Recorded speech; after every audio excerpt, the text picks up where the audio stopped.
بیان نہ ہوا ہو، جس پیغام کو پہنچانے میں پیغمبر کی جان کو خطرہ رہا ہو؟ آخر کیوں پیغمبر کی جان کو خطرہ ہو سکتا ہے؟ نماز و حج و زکوٰۃ کی وجہ سے جان پیغمبر کو خطرہ نہیں ہو سکتا۔ پیغمبر کی جان کو خطرہ اس وجہ سے تھا، اس پیغام کی وجہ سے کہ اگر یہ پیغام لوگوں تک پہنچ گیا تو وہ جو مصلحتاً مسلمان ہوئے تھے، جو فتح مکہ کے بعد کے مسلمان تھے، انہوں نے اسلام صرف ایک نیت کے ساتھ قبول کیا تھا، وہ یہ کہ چلو آج یہ غالب آ گئے، اب کوئی راہ چارہ نہیں ہے ہمارے سامنے، ان کی بات کو مصلحتاً مان لیتے ہیں، لیکن آئندہ چل کے چونکہ ان کی کوئی اولاد ذکور نہیں ہے، لہٰذا آسانی سے اسی مذہب میں رہ کر ہم خود اس مذہب کے رہبر بن جائیں گے اور اس امت کو وہاں لے جائیں گے جہاں ہم لے جانا چاہتے ہیں، نہ کہ وہاں لے جائیں گے جہاں پیغمبر لے جانا چاہتے ہیں۔ یہ مشن تھا۔ اس پورے مشن کو اللہ تعالیٰ نے اس آیت کے ذریعے آ کر ختم کر دیا، یا ایھا الرسول بلغ ما انزل الیک من ربک۔ نماز آپ نے پہنچایا ہے، روزہ آپ نے پہنچایا ہے، حج آپ نے پہنچایا ہے، زکوٰۃ آپ نے پہنچایا ہے، لیکن ان تمام کی ابھی ضمانت نہیں ہو پائی ہے، ان تمام احکام کی ضمانت نہیں ہو پائی ہے، یہ تمام احکام باقی رہ جائیں اس کی ابھی گارنٹی نہیں ہے، اس کی ابھی ضمانت نہیں ہو چکی۔ وہ جو آپ کہتے ہیں اشہد انک قد اقمت الصلاۃ وآتیت الزکاۃ وامرت بالمعروف ونہیت عن المنکر، یعنی غدیر، یہ تمام احکام آپ نے کس لیے پہنچائے؟ تاکہ لوگ راہ سعادت طے کریں۔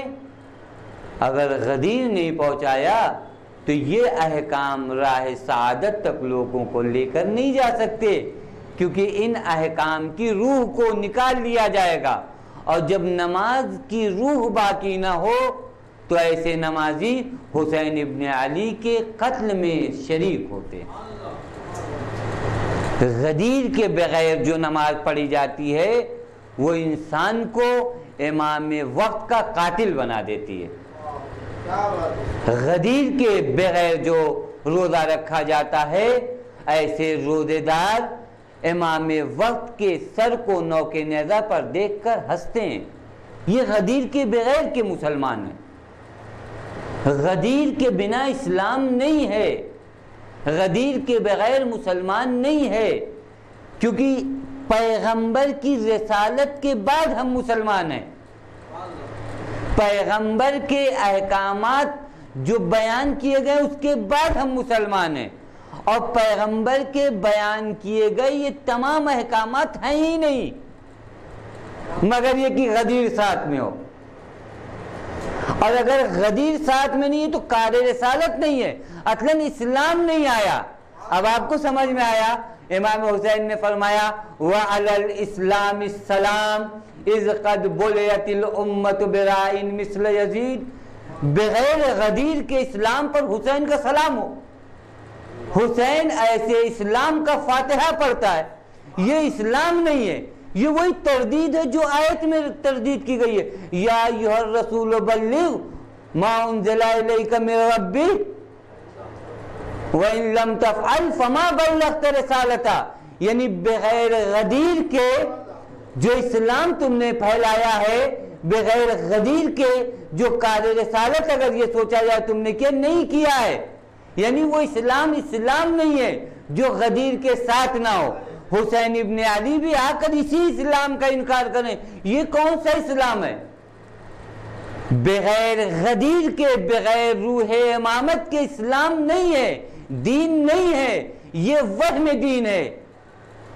یہ بات بیماریاں ہوتی ہیں نا انسان کو، کچھ بھی کسی کو کبھی بھی کچھ بھی نظر آنے لگتا ہے، تو کبھی کبھار ایسا مذہب اسلام نظر آنے لگتا ہے جس مذہب کا راعی یزید ہو۔ امام نے کہا نہیں، اسلام کا اگر رہبر غدیری ہے تو اسلام ہے، لیکن اگر اسلام کا رہبر اگر غدیری نہیں ہے، یا آسان لفظوں میں کہوں، اسلام کا رہبر اگر جانشین رسول خدا کی جانب سے ہے تو وہ اسلام بھی محترم، وہ اسلام اطاعت کے لائق ہے، لیکن اگر رہبریت کے مدار سے یہ اسلام ہٹ چکا ہے تو یہ اسلام نہیں ہے، یہ ایک دھوکہ اور ایک فریب کاری ہے۔ وَعَلَى الْإِسْلَامِ السَّلَامِ اِذْ قَدْ بُلِعَتِ الْأُمَّةُ بِرَاعٍ مِثْلَ یزید۔ غدیر کی ترویج ہے، ہر جگہ غدیر کی ترویج، ہر جگہ غدیر کی تبلیغ۔ پیغمبر کو حکم تبلیغ غدیر، ہمیں آپ کو حکم تبلیغ غدیر۔ ختم کیا میں نے گفتگو کو، واقعاً یہاں باتیں بہت سی تھیں، اس آیت کے سلسلے میں اشکالات تھے، بعض حضرات یہ کہتے ہیں کہ اس آیت سے استدلال نہیں ہو پائے گا، وہ باتیں تھیں لیکن نہیں ہو پایا۔ آخر میں صرف دو پیغام کہ غدیر کا پیغام کیا ہے، غدیر میں ہماری کیا ذمہ داریاں ہیں، غدیر ہمارے لیے کون سی ذمہ داری لے کر آیا ہے۔ غدیر کی سب سے بڑی ذمہ داری پیغمبر نے خطبہ غدیر میں بیان کیا۔ پیغمبر نے فرمایا فَلْيَبْلُغِ الْحَاضِرُ الْغَائِبَ۔ اس پیغام کی سب سے بڑی ذمہ داری ہے کہ موجود افراد جو لوگ نہیں ہیں انہیں بتائیں، یعنی جو حاضر ہیں وہ غائب کو بتائیں۔ والوالد الولد، باپ اپنے بیٹے کو بتائے، حاضر غائب کو بتائے، باپ اپنے بیٹے کو بتائے، الی یوم القیامہ، اور یہ پیغام قیامت تک بتایا جاتا رہے۔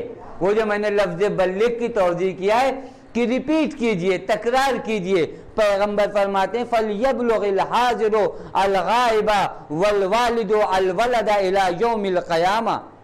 یہ ایک پیغام، پھر اس کے بعد غدیر کا ایک پیغام، أَلَا وَإِنَّ رَأْسَ الْأَمْرِ بِالْمَعْرُوفِ أَن تَنْتَهُوا إِلَىٰ قَوْلِي وَتُبَلِّغُهُ۔ یہ پیغمبر کا خطبہ ہے۔ واقعاً کبھی موقع ملے تو صرف خطبہ غدیر کی تلاوت کریے، ایک معرفت ہے۔ اس کے بعد آپ کہتے ہیں کہ یہاں مولا کا معنی دوست کا ہے، یہاں مولا کا معنی، یہ خطبے کی معرفت دیکھیے۔ اعلیٰ آگاہ ہو جاؤ، سب سے اہم امر بمعروف یہ ہے کہ تم میری اس بات تک لوگوں تک پہنچاؤ، سب سے اہم معروف۔ اب میں اس عربی متن کے نہیں پڑھ رہا ہوں، وقت نہیں ہے، آگاہ ہو جاؤ، سب سے اہم امر بمعروف یہ ہے کہ تم میری اس بات کو پہنچاؤ دوسروں تک، اور جو لوگ موجود نہیں ہیں انہیں اس امر کو قبول کرنے کی وصیت کرو۔ وَتَوَاصَوْا بِالْحَقِّ، وَتَوَاصَوْا بِالْحَقِّ، توصیہ کرو، اس بات کو قبول کرنے کے لیے کہو۔ اور یاد رکھنا، نہیں از منکر متحقق نہیں ہو سکتا جب تک تم نے میری یہ بات نہیں پہنچائی۔ یعنی پیغمبر بتانا چاہ رہے ہیں کہ امر بالمعروف اور نہیں از منکر جیسے دو اہم وظیفے اصلاً جب تک اس بات کو تم نے نہیں پہنچائے متحقق نہیں ہو سکتے۔ یہ غدیر کا پیغام ہے، یہ غدیر میں ہماری ذمہ داری ہے کہ ہم کسی طریقے سے جو جس حالت میں، جو جس کنڈیشن میں، جو جہاں تک آواز پہنچا سکتا ہے غدیری، یا آسان کہوں کہ جسے انسانیت کا جتنا درد ہے، انسانیت کا جتنا درد ہے، در حقیقت غدیر کا پیغام پہنچانے والے انسانیت کا درد اپنے دل میں رکھتے ہیں۔ انسانیت کا درد اگر دل میں ہے تو غدیری پیغام کو پہنچائیں گے۔ غدیر کے پیغام کو پہنچانے کے لیے ایک اہم شرط وہ بصیرت اور معرفت، کہ غدیری پیغام اگر پہنچانا ہے تو معرفت ہونی چاہیے، بصیرت ہونی چاہیے۔ ائمہ نے اپنے اصحاب کو بھی اس جانب وصیت کی۔ بعض افراد وقت کے بادشاہ اور ظالم کو جا کر امر بالمعروف اور نہی از منکر کرتے تھے۔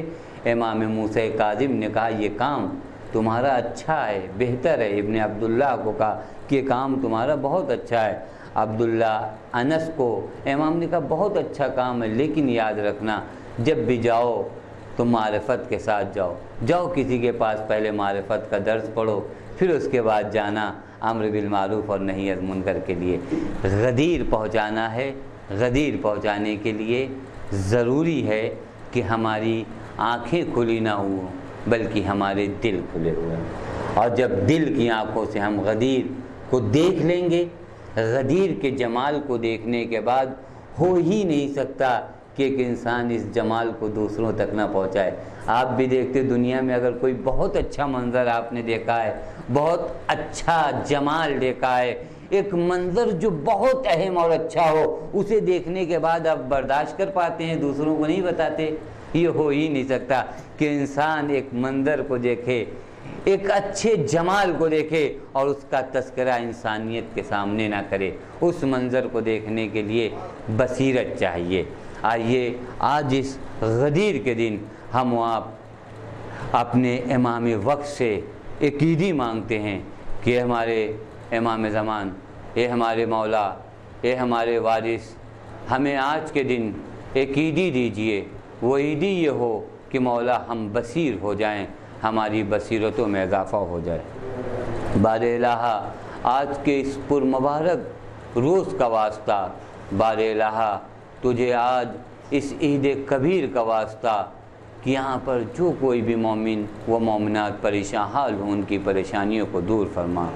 بار الہ تجھے تیرے حق کا واسطہ، آل محمد کے حق کا واسطہ، یہ پیغام جو غدیر کا پیغام ہے یہ ہمارے لبوں پہ جاری رہے، ہمارے اعمال پہ جاری رہے، ہمارے کردار پہ جاری رہے۔ ہمیں دیکھنے کے بعد لوگ یہ سمجھیں کہ یہ غدیری ہیں، ہمیں بتانا نہ پڑے کہ ہم غدیری ہیں، ہمارے کردار ایسے ہو جائیں کہ لوگ ہمیں دیکھ کر غدیری کہیں۔ بار الہ تجھے تیرے حق کا واسطہ، آل محمد کے حق کا واسطہ، اس روز کا واسطہ، ہماری جو کوئی بھی مشکلات ہو، جو کوئی بھی بیمار ہوں انہیں شفائے کامل و عاجل عنایت فرما۔ بار الہ تجھے تیرے حق کا واسطہ، آل محمد کے حق کا واسطہ، ہم میں جو مقروض ہوں ان کا قرض غیب سے ادا فرما۔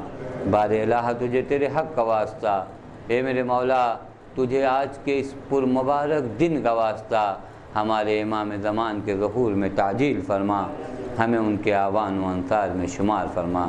ربنا تقبل منا انک انت السمیع العلیم۔